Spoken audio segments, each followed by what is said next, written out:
ஒரு நாய் கஞ்சா அடித்து விட்டு புறம்போக்கு நாய்கள் இளைஞர்கள்ன்ற பெயரில் அதை கூட 3 நாளைக்கு விமர்சனம் எழுதக்கூடாது, படம் பார்க்கக்கூடாதுன்னா, நீ 3 நாளுக்குள்ள விமர்சனம் எழுதுனா 3வது நாள் படம் போயிடுத.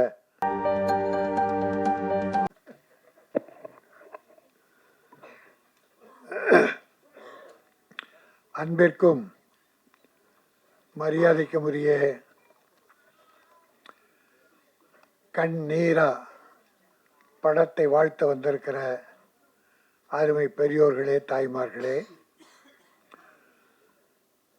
மனம் நிறைந்து இந்த படம் வெற்றி பெற வேண்டும் என வாழ்த்த வந்திருக்கிற மேடையில் அமர்ந்திருக்கிற ஆருயிர் தம்பி, மிகச்சிறந்த இயக்குனர் ஆர்வி உதயகுமார் அவர்களே, பேரரசு அவர்களே, என் அருமை தம்பி நகைச்சுவை நடிகர் ரோபோ சங்கர் அவர்களே, மற்றும் மேடையில் அமர்ந்து வாழ்த்திய அருமை சகோதரர்களே, படத்தின் கதாநாயகன், இயக்குனர், தயாரிப்பிலும் சம்பந்தப்பட்டவர், மொத்தத்துக்கும் சொந்தக்காரர் கதிரவன் அவர்களே,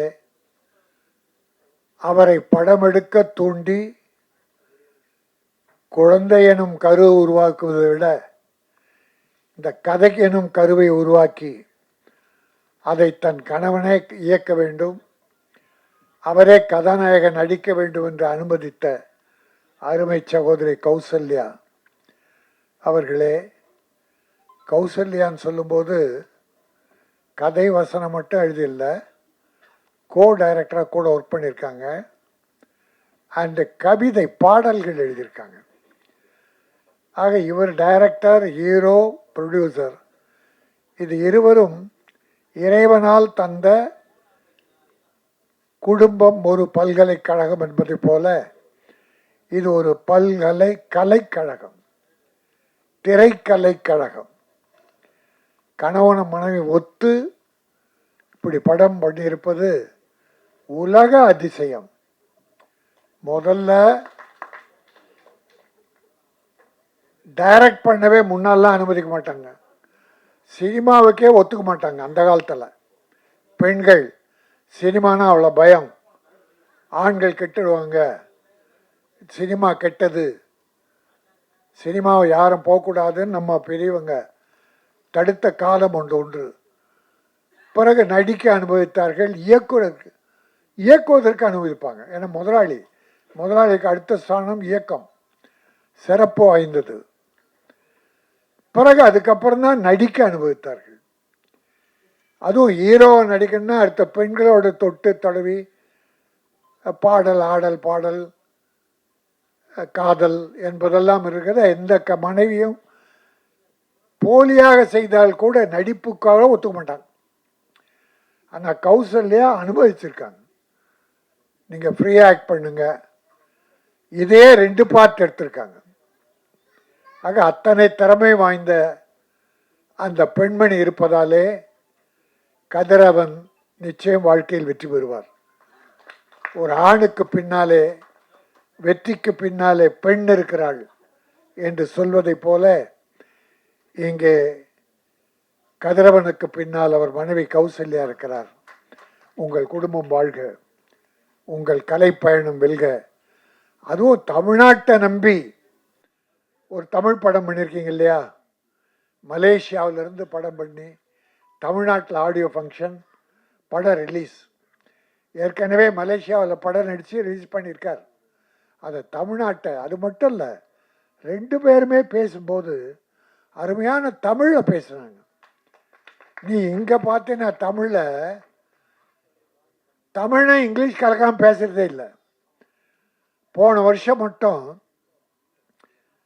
இங்கிலீஷ் டைட்டிலில் வந்த படங்கள் எத்தனை இருக்கும் யோசித்து பாருங்க.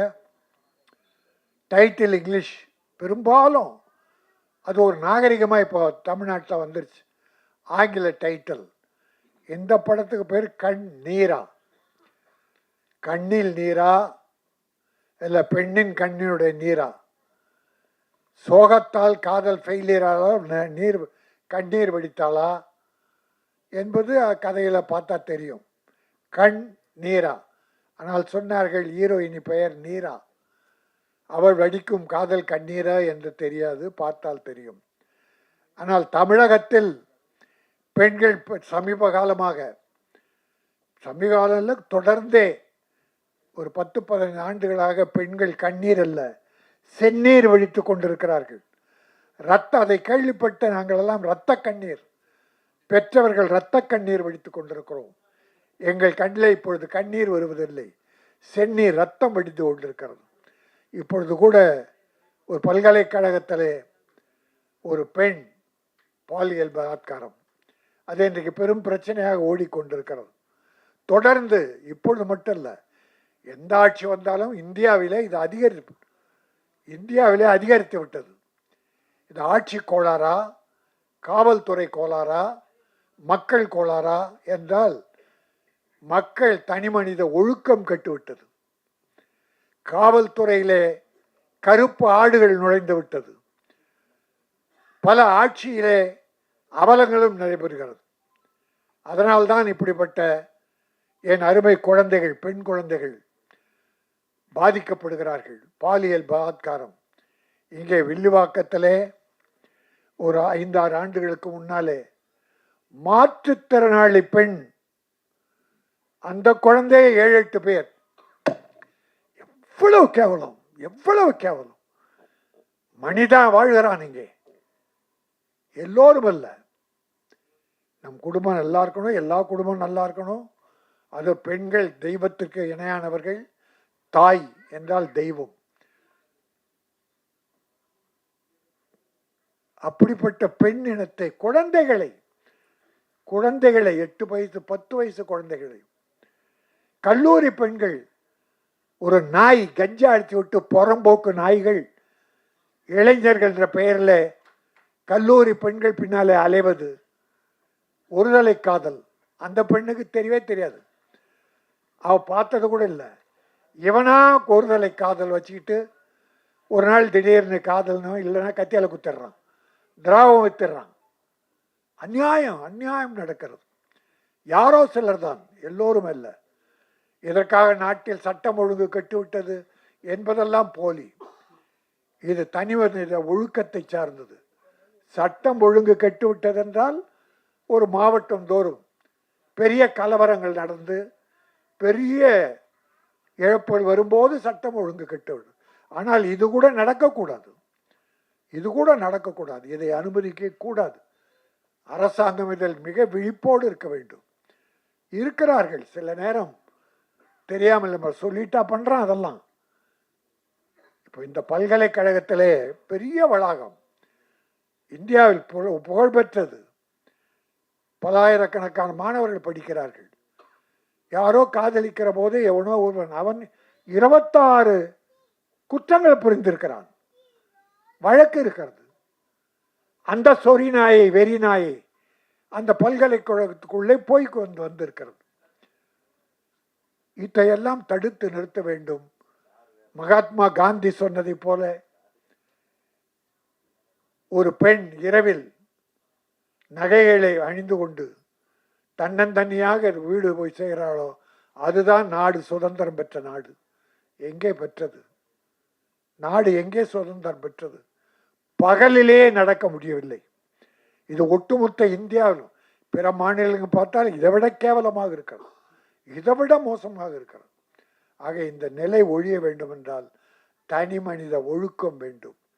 ஒவ்வொருவரும் எல்லோரையும் தன்னுடைய தங்கையாக, தாயாக பாதிக்க வேண்டும், மற்றவர்களுக்கு பாதுகாப்பாக இருக்க வேண்டும் என்பதை இந்த கண்ணீரா, பெண்ணின் கண்ணீராக செந்நீராக வரக்கூடாது என்று சமூக அக்கறையோடு இந்த வாய்ப்பை பயன்படுத்தி தெரிவித்துக் கொள்கிறேன்.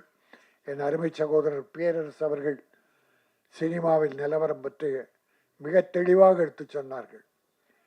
சினிமா சில நேரங்களில் நன்றாக இருக்கிறது, பல நேரங்களில் நன்றாக இல்லை.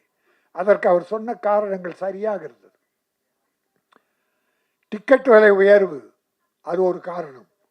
ஆனால் பெரிய படத்துக்கு 150 ரூபா வந்து 500, 1000 கொடுத்து வாங்குறான்.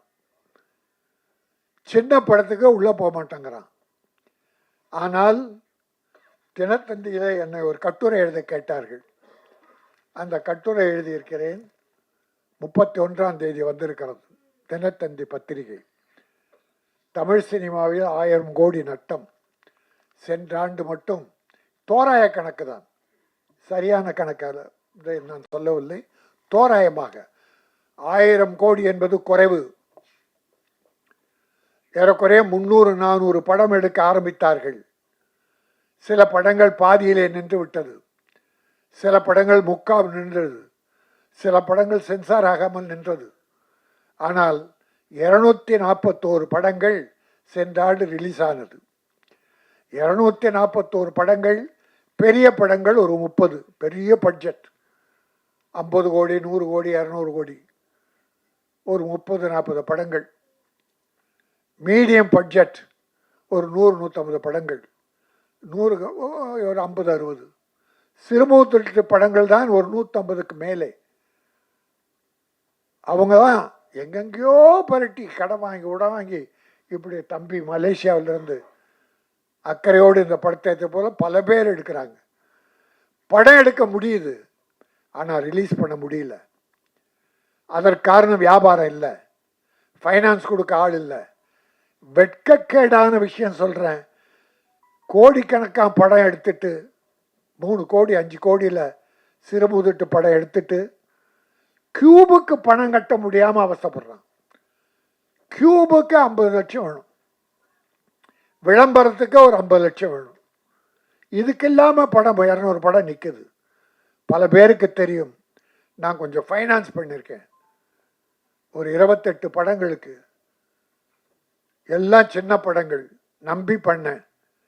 18 படம் ரெடியாகி சென்சார் ஆகி நிற்குது, ரிலீஸ் பண்ண முடியல, வாங்க ஆள் இல்லை, என் பணம் வரலை, நான் கஷ்டப்படுறேன். இது என்னை பொறுத்தோட சின்ன உதாரணம். இப்படி பல வகையான விஷயங்கள். தியேட்டரில் போனால் டிக்கெட் விலை அதிகம். நான் ஒரு மனுவே முன்னாள் முதல்வரும் கொடுத்தேன், இந்நாள் முதல்வரும் கொடுத்தேன். சிறு முதலீட்டு படங்களின்னு ஒரு தனி ரேட்டு வைங்க, கொஞ்சம் குறைங்க. எல்லா பணக்காரர்களும் ஏழைகளும் இந்த சின்ன படத்துக்கு வரமாட்டாங்க. பெரிய படத்துக்கு போகணுன்னா 100 ரூபா டிக்கெட்டு 150 ரூபா, 150 ரூபா டிக்கெட்டு 250 ரூபா, இல்லை 200 ரூபா. இது இல்லீகல், அதை அனுமதிக்க கூடாது. அப்போ சிறுமுதிட்டு படங்கள் என்பது 40 ரூபா டிக்கெட், 60 ரூபா டிக்கெட், ஒரு 75-80. அப்படின்னா இந்த ஏழை குடும்பங்கள் சின்ன படத்துக்கும் போக தயாராக இருக்காங்க. இந்த பட கட்டண உயர்வு தான் ஏழைகளை, நடுத்தர மக்களை தியேட்டர் பக்கம் போக விடலை. பெரிய படத்துக்கு ஏதோ போயிடுறாங்க, 1-2 படத்துக்கு. ஆனால் சின்ன படங்கள் அதற்காக வெற்றி பெறாமல் இருக்குன்னா வெற்றி பெறுது. இப்போது நான் 18 படம் சொன்னேன், அதில் பெரிய முதலீட்டு படங்கள் 3-4 தான் சக்ஸஸ், லாபம். உள்ள கணக்கு பார்த்தா தெரியும் பல பேருக்கு, டிஸ்ட்ரிபியூட்டர் ப்ரொடியூசருக்கு. நட்டங்கள் ஏராளம், கோடிக்கணக்கில். ஆனால் சின்ன படங்கள் வாழை, ஸ்டார்,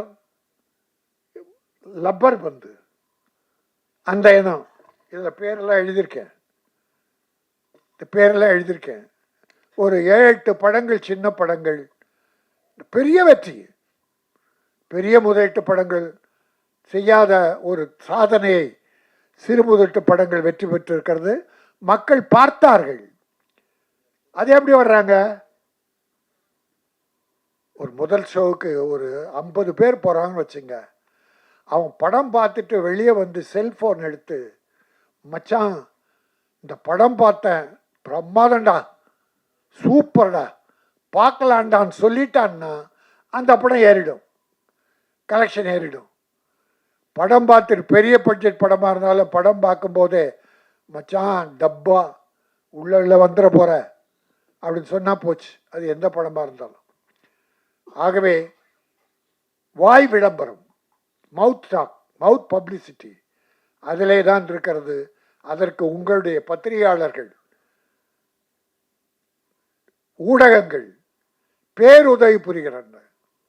அதை கூட 3 நாளைக்கு விமர்சனம் எழுதக்கூடாது, படம் பார்க்கக்கூடாதுன்னா, நீ 3 நாளுக்குள்ள விமர்சனம் எழுதுனா 3வது நாள் படம் போயிடுத. அப்போ யார் பார்க்கறது அதை?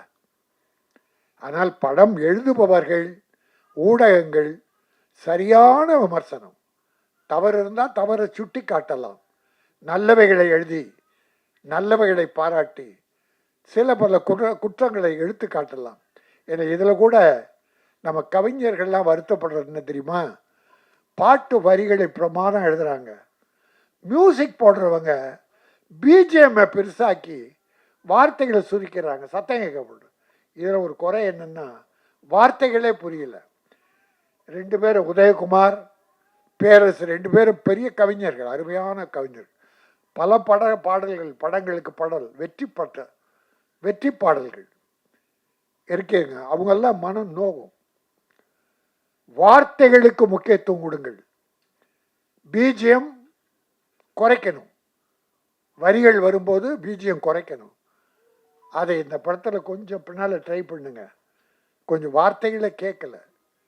ஆகவே இந்த கண்ணீரா தயாரிப்பாளருக்கு இது கண்ணீரா வர வைக்காமல் லாபகரமான படமாக அமைந்து மலேசியாவிலிருந்து தமிழகத்தை நம்பி வந்திருக்கிற இந்த கதிரவன், நம்முடைய கௌசல்யா தம்பதியர் மேலும் படங்கள் எடுக்க வேண்டும், தமிழகம் அவர்களையும் வாழ வைக்க வேண்டும். அவங்க 2 பேரும் தமிழ் என்ன அழகாக பேசுனாங்க பாரு. தமிழ்நாட்டில் உள்ளவங்களே இங்கிலீஷை கலந்து அடிக்கிறாங்க, நல்ல சிறப்பாக. வெளிநாட்டில் இருக்கவங்க தமிழகத்தை தமிழர்கள் அப்படி அன்பு செலுத்துகிறாங்க, அவ்வளோ விரும்புகிறாங்க நம்ம ஆளுங்களை. ஆனால் நம்ம ஆளுங்க தான் அதை ஏற்பதில்லை. ஆகவே தமிழகத்தை நம்பி வந்திருக்கிற கதிரவனும் கௌசல்யாவும் இன்னொரு தயாரிப்பாளர் இணைந்து உதவியாக இருந்திருக்கிறார். இந்த படம் வெற்றியின் மூலமாக நீங்கள் அடுத்த படம் எடுக்க வேண்டும், கண்ணீரா அவளுடைய இன்பக் கண்ணீரை வர வைக்க வேண்டும், நல்ல வரவை தர வேண்டும் என சொல்லி வாழ்த்தி விடைபெறுகிறேன். நன்றி, வணக்கம்.